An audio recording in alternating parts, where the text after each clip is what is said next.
Honorable Minister of Communications and IT, Sri Tiravat A. Raja, Dato Halim Mann, Secretary General, Ministry of Energy, Water and Communications, Government of Malaysia, Mr. M.P. Narayanan, President, CSDMS, Sri Chandrasekhar, Department of IT, Isabel Guerrero from the country director of the World Bank, Michael Clark, IDRC, and all of the distinguished speakers and participants. It is for me a great pleasure to be here this morning. As you can tell from the words that have been said, I have a history here. I've been here at several of these events, and I also am so pleased to see Malaysia here as a country in which I've also worked in ICT in the past.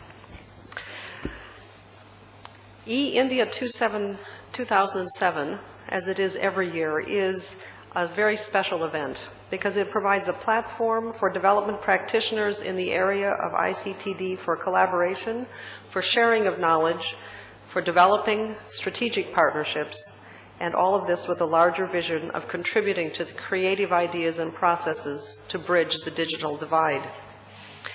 Those of us who have been gathered here, who are gathered here this morning, have been able to experience the growth of ICT as a development tool that has the capacity to overcome the barriers of social, economic, and geographic isolation, thereby increasing the access to information and enabling more people to participate in making decisions that affect their lives.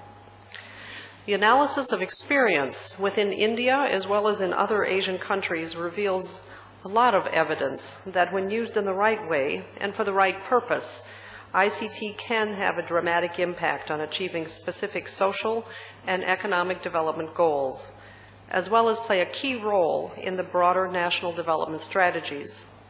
The real benefits lie not in the provision of the technology per se, but rather in its application to create powerful social and economic networks that dramatically improve communication, exchange of information, and cohesive participation of all stakeholders. Just a few examples from our own experience. In Gujarat, the community learning centers facilitated by SEWA have empowered rural women entrepreneurs to negotiate better prices for their products. Community radio programs by Kutch Nav Nirman Abhiyan, also in Gujarat, of course, have empowered the salt pan workers and fishermen communities to work effectively for better working conditions. In Mysore district of Karnataka state, women are running their own community learning centers and producing radio programs on the law and mechanisms of recourse that are open to socially and economically disadvantaged women. I've also seen back office processing in India spread to relatively remote locations, providing opportunities to women who 10 years ago never dreamed that they would be able to move out of the household and earn relatively high wages that BPO brings. I have also seen people living with HIV and AIDS being welcomed into these workplaces, providing both income and social acceptance, which is so important personally and as well for the overall successful combat of HIV and AIDS. ICT applications are also being developed to reduce risk from natural disasters.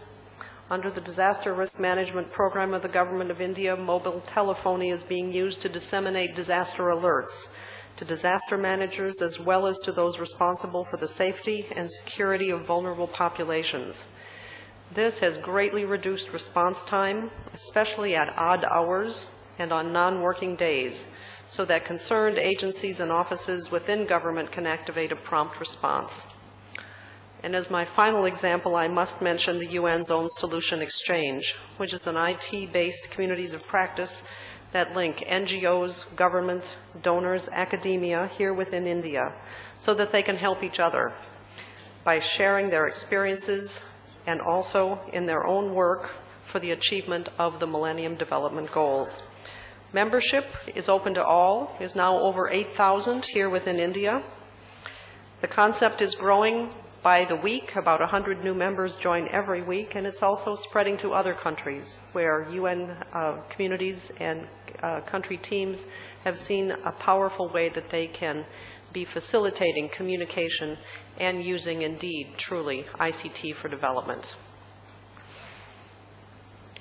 We must admit, however, that even with the explosion of individual applications that demonstrate the potential to create earning opportunities, to improve access to basic services, to increase the impact of education and health interventions, and to give the poor a voice, despite these potential links between ICT and poverty reduction, direct access by the poor to ICT remains quite limited.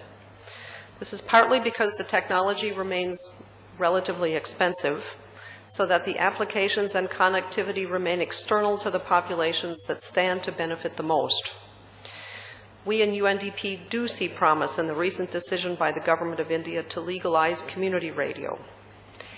It is expected that over the period of the next 2 to 3 years, up to 5,000 community radio licenses will be issued by the Ministry of Information and Broadcasting to civil society organizations, to agricultural extension centers, and to educational institutions. I can see the potential for community radio bridging the digital divide because it is one of the few technologies that reach out to illiterate and semi-literate groups in India and provide the empowering tool of mass verbal communication. Community radio will be able to build on the work that has been carried on for some years by NGOs who have assisted communities in making programs that have been broadcast on All India Radio. This has been expensive, however, at the same time that All India Radio has a fairly high price. Community radio, on the other hand, is relatively inexpensive. UNESCO's radio in the box technology brings the cost for the technology itself down to under $5,000 US. This makes it possible for many places that could not do it before to indeed access it. There's information on this technology as well as in the solution exchange in the exhibition area. I also see a great synergy between the community radio program and the community service centers, which are coming up quickly here within India.